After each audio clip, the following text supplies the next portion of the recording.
Hello friends, welcome to my YouTube channel Pooja Net Hub. मैं फिर से आ गई हूँ अपने साथ एक नई वीडियो लेकर। आज मैंने बनाई है एक बहुत ही सुंदर सी, प्यारी सी और बहुत ही खूबसूरत जेली फिश।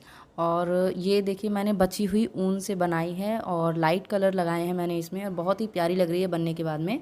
और इसे बनाना बहुत आसान है, तो चलिए इसे शुरू करते हैं। तो यहाँ पर मैंने 2.5 mm का क्रोशिया लिया है और सबसे पहले यहाँ पर इस तरीके से देखिए, मैंने क्रीम कलर की वूल से स्टार्ट किया है। और सबसे पहले यहाँ पर मैंने मैजिक रिंग बनाई है। उसके बाद में एक चेन लगाने के बाद में यहाँ पर मैं 8 हाफ डबल क्रोशिया बनाऊंगी इस तरीके से। 1 2 3, इसी तरीके से यहाँ पर 8 हमें हाफ डबल क्रोशिया बनाने हैं इस तरीके से। देखिए, हाफ डबल क्रोशिया ये बन चुके हैं 8 यहाँ पर। और अब यहाँ पर इस ऊन को टाइट खींचेंगे और फर्स्ट वाली चेन में इस तरीके से एक स्लिप स्टिच लगाएंगे और उसके बाद में एक चेन। और अब यहाँ पर हर एक फंदे में 2 हाफ डबल क्रोशिया बनाएंगे इस तरीके से। 1 2, पहले वाले में जो हमने चेन बनाई है उसको काउंट नहीं करेंगे। और हर एक फंदे में यहाँ पर 2 हाफ डबल क्रोशिया बनाएंगे इस तरीके से। और इस वाले राउंड को अब कंप्लीट करेंगे। तो ये जो राउंड है वो कंप्लीट हो चुका है। और अब यहाँ पर हम एक स्लिप स्टिच लगाएंगे और यहाँ पर ऊन को चेंज करेंगे इस तरीके से। वूल को थोड़ा एक्स्ट्रा कट करेंगे इस तरीके से। और यहाँ पर अब नोट लगाकर इसमें दूसरी वूल ऐड करेंगे इस तरीके से। अब यहाँ पर सबसे पहले इस तरीके से यहाँ पर 2 चेन बनानी है इसे लॉक करने के लिए। ये देखिए, पीछे वाले धागे को आगे करेंगे और यहाँ पर 2 चेन बनाएंगे इस तरीके से। और अब यहाँ पर हर एक फंदे में सबसे पहले एक हाफ डबल क्रोशिया और फिर उससे नेक्स्ट में 2 हाफ डबल क्रोशिया। तो इस तरीके से एक पहले फंदे में एक हाफ डबल क्रोशिया और नेक्स्ट वाले में इंक्रीज़ करेंगे। और फिर नेक्स्ट वाले में एक हाफ डबल क्रोशिया और उससे नेक्स्ट में फिर से इंक्रीज़ करेंगे। तो इस तरीके से ये राउंड हमें कंप्लीट करना है। और टोटल यहाँ पर हमारे पास में 24 हाफ डबल क्रोशिया होंगे इस तरीके से। ये राउंड इस तरीके से कंप्लीट करना है। तो देखिए, ये कंप्लीट हो गया है। और अब यहाँ पर एक स्लिप स्टिच लगाएंगे और अब यहाँ पर 4th राउंड के लिए चलेंगे। यहाँ पर सबसे पहले एक चेन लगाएंगे और अब 2 हाफ डबल क्रोशिया बनाएंगे 2 फंदों में इस तरीके से। और अब 3rd में इंक्रीज़ करना है। यहाँ पर देखिए, 2 हाफ डबल क्रोशिया बनाएंगे एक ही फंदे में, 1 और एक ये 2। और अब नेक्स्ट में 1 और उससे नेक्स्ट में 1 और अब उससे नेक्स्ट वाले में 2 हाफ डबल क्रोशिया। इस तरीके से हम 2 हाफ डबल क्रोशिया के बाद में इंक्रीज़ करेंगे और ये राउंड कंप्लीट करेंगे। यहाँ पर टोटल हमारे पास में 32 हाफ डबल क्रोशिया हैं। और इसके बाद में स्लिप स्टिच और यहाँ पर वूल को चेंज करेंगे। यहाँ पर देखिए, अब इसे जोड़ेंगे और यहाँ पर 2 चेन लगाएंगे इस तरीके से।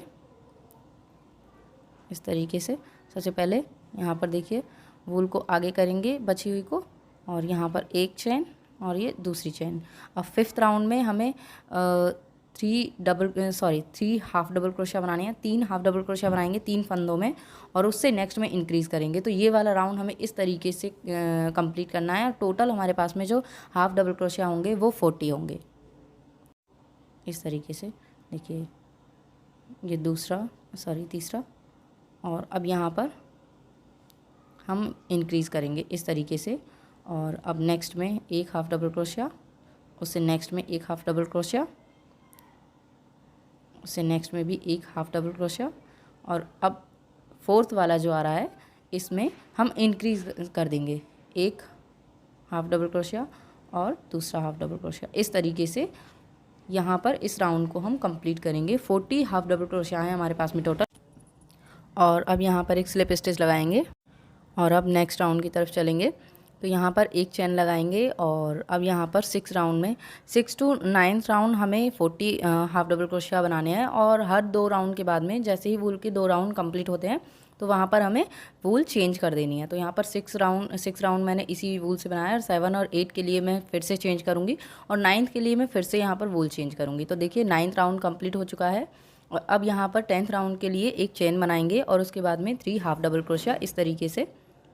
1 2 3। और अब यहाँ पर हमें एक डिक्रीज़ करना है इस तरीके से। देखिए, यहाँ पर एक फंदा लेंगे और यहाँ पर फिर से एक फंदा लेंगे नेक्स्ट में और ये 2 का 1 कर देंगे। तो इस तरीके से 3 हाफ डबल क्रोशिया और फिर एक डिक्रीज़ करना है और फिर 3 हाफ डबल क्रोशिया। तो इस तरीके से ये वाला राउंड कंप्लीट करना है। तो ये राउंड मैं कंप्लीट करके आपको दिखाती हूँ। इस तरीके से देखिए। तो ये राउंड कंप्लीट हो चुका है और अब हम लास्ट में यहाँ पर स्लिप स्टिच लगाएंगे और एक नोट लगाएंगे और वूल को कट कर देंगे इस तरीके से। और यहाँ पर अब हम यहाँ पर पफ स्टिच बनाएंगे। हम यहाँ पर ये वूल को कट करेंगे और दूसरी वूल इसमें ऐड करेंगे। पफ स्टिच वाला राउंड हम इसमें कंप्लीट करेंगे। तो देखिए इस तरीके से ये कुछ ये बकेट टाइप का कुछ बन जाएगा ये इस तरीके से। और अब यहाँ पर लास्ट में हम 11th राउंड जो है उसमें हम पफ स्टिच बनाएंगे। तो इस तरीके से हमें यहाँ पर ये ऐड करना है। और अब यहाँ पर 2 चेन बनानी है और यहाँ पर 3 डबल क्रोशिया हम साथ में लेंगे, 3 डबल क्रोशिया टुगेदर इस तरीके से बिना कंप्लीट किए हुए। देखिए बिना कंप्लीट किए हुए इस तरीके से हम एक एक फंदा इसमें लास्ट में छोड़ते जाएंगे इस तरीके से। अब 2 का 1 और अब 4 फंदे हो गए हैं और अब 4 का 1 कर देंगे साथ में इस तरीके से। और अब यहाँ पर एक इस तरीके से स्लिप स्टिच लगाएंगे और इस वाले हिस्से को ऊपर की तरफ कर देंगे। तो ये हमारा यहाँ पर एक स्लिप स्टिच के बाद में अब ये हमारा बन जाएगा एक पफ स्टिच इस तरीके से। तो अब नेक्स्ट वाले स्टिच में हमें एक स्लिप स्टिच लगाना है इस तरीके से। और अब इससे नेक्स्ट वाले में भी एक स्लिप स्टिच लगाएंगे इस तरीके से। और अब यहाँ पर फिर से पफ बनाएंगे। तो यहाँ पर 2 चेन बनाएंगे और उसके बाद में इस तरीके से 3 का पहले 2 करेंगे डबल क्रोशिया और इसके बाद में अब 2 का देखिए 1 करते जाएंगे इस तरीके से। हम देखिए इस तरीके से अब यहाँ पर 4 बच जाएंगे फंदे। तो अब यहाँ पर हम इन चारों का 1 करेंगे और फिर से एक स्लिप स्टिच इसी वाले फंदे में लगाएंगे इस तरीके से। और अब नेक्स्ट में एक स्लिप स्टिच लगाएंगे। तो इसी तरीके से ये वाला राउंड हमें कंप्लीट करना है इस तरीके से। और अब नेक्स्ट में हम पफ स्टिच बनाएंगे। तो देखिए ये वाला राउंड कंप्लीट हो चुका है और कुछ इस तरीके से ये राउंड लगेगा। और यहाँ पर देखिए यहाँ पर मैंने एक नोट के साथ में ये बंद किया था और ये जो बची हुई वूल है इसे मैं इन फंदों में से निकालते हुए बीच में ले आई हूँ इस तरीके से। और अब यहाँ पर हम इन्हें उल्टा कर लेंगे और अब यहाँ पर हम इसमें झालर लटकाएंगे इस तरीके से। अब सबसे पहले मैंने पिंक कलर की वूल से बनाया है यहाँ पर।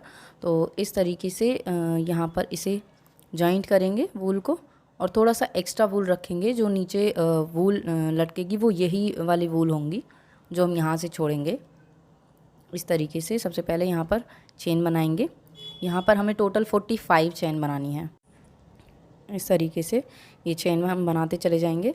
और अब देखिए 45 चेन्स हो चुकी हैं। और अब फर्स्ट वाली चेन को स्किप करेंगे और सेकंड वाली चेन से हम सिंगल क्रोशिया बनाना स्टार्ट करेंगे। तो सेकंड वाली चेन में हमें 3 सिंगल क्रोशिया बनाने हैं इस तरीके से। 3 सिंगल क्रोशिया 3 सिंगल क्रोशिया हम हर एक चेन में बनाते जाएंगे।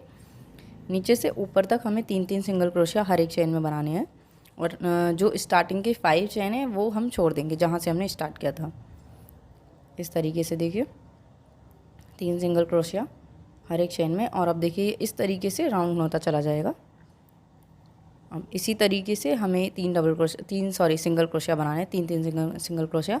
तो अब देखिए ये लास्ट तक बन चुके हैं और कुछ इस तरीके से ये बन के आया है। और लास्ट में देखिए मैंने 5 चेन छोड़ी है, 1 2 3 4 5 चेन छोड़ी है। और यहाँ पर एक सिंगल क्रोशिया हम 5 चेनों में बनाएंगे इस तरीके से। देखिए एक single crochet, 2 single crochet, 3 single crochet, 4 और ये लास्ट वाला 5। ये 5 सिंगल क्रोशिया हो चुके हैं इस तरीके से। और अब हम स्टार्टिंग में यहाँ पर एक स्लिप स्टिच और एक नोट और अब यहाँ पर वूल को कट करेंगे थोड़ा एक्स्ट्रा इस तरीके से। तो अब देखिए जिस तरीके से मैंने ये वाली झालर लगाई इसी तरीके से बाकी भी लगानी है। तो ये जो हम यहाँ पर 4 लगाएंगे। तो सबसे पहले हम 40 चेन और उसके बाद में 35 और उसके बाद में 30 चेन। तो इस तरीके से हमें चारों झालर बनानी है इस तरीके से, डिक्रीज़ करते हुए, फंदे को डिक्रीज़ करते हुए इस तरीके से। और चारों जगह पर ऐसे लगा देनी है। और अब हम इसे हैंग करने के लिए इसमें एक डोरी लगा देंगे इस तरीके से, दोनों ही इसके जो छोर हैं इनको हम ऊपर की तरफ से इसमें ऐड करेंगे इस तरीके से। देखिए इस तरीके से। और अब यहाँ पर अंदर की तरफ लेकर ये जो सारे जो झालर हैं इन्हें हम साइड में करेंगे। और अब यहाँ पर नोट लगाएंगे इस तरीके से। अब सबसे पहले यहाँ पर एक नोट लगा देंगे, टाइट सा एक नोट लगाएंगे एकदम मजबूती के साथ में, इस तरीके से। और अब ये वाली वूल हम ऊपर की तरफ खींचेंगे इस तरीके से, और अब हम इसे सीधा करेंगे। और उससे पहले इसको थोड़ा हार्डर हमें पुल करना है। इस तरीके से हम सारे ही जो हमने झालर बनाई है उन्हें खींच लेंगे इस तरीके से। अब हम देखिए इसे इस तरीके से हैंग करेंगे। सबसे पहले ये जो बाकी जो बची हुई जो वूल हैं इनको हम साइड में से बीच की तरफ ले आएंगे इस तरीके से, बीच की तरफ। और अब यहाँ पर कैंची की हेल्प से काट देना है, इन्हें बराबर कर लेंगे इस तरीके से। तो अब ये बनकर हमारा रेडी हो चुका है और अब हम इसे हैंग करके देखेंगे। बहुत ही सुंदर मैंने इसमें कलर लगाए हैं। बचे हुए जो भी मेरे पास में वूल थी वो सारी मैंने इसमें लगा दी और देखिए कितना प्यारा ये प्रोडक्ट बनकर रेडी हुआ है। आप भी इसे घर पे ट्राई कर सकते हैं, बना सकते हैं। बहुत ही सुंदर लगेगा ये, वॉल पर या कहीं भी आप डोर पर भी हैंग कर सकते हैं इसे। तो अगर आपको ये क्यूट सा छोटा ये प्रोडक्ट पसंद आया हो, जेलीफिश पसंद आई हो, तो प्लीज़ वीडियो को लाइक करें, चैनल को सब्सक्राइब करें और कमेंट में मुझे ज़रूर बताएं वीडियो आपको कैसी लगी। मैं मिलती हूँ आपसे नेक्स्ट वीक एक नई वीडियो के साथ में। तब तक के लिए धन्यवाद।